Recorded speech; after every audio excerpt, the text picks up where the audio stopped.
Yeah, I think it's really important to understand your own net worth. And as part of our financial plan, usually we recommend getting at least an informal business valuation, if not a formal one every few years. Because I've seen situations where the numbers are wildly off one way or the other.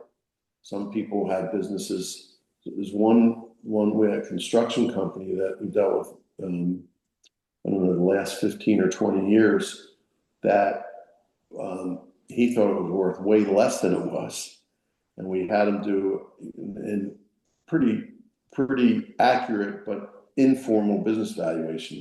You know, you need a formal one if you're actually going to sell to like VC or private equity, or for state tax purposes and different things. But for this, initially for his financial planning, we did an informal one, and he said those numbers aren't right. Well, it turns out they were. He started opening his eyes up to that the company's worth a lot more, and it ended up speeding up his exit strategy because he had a better understanding of what it was actually worth. He never had thought much about it. He just thought he'd work until he didn't want to work anymore.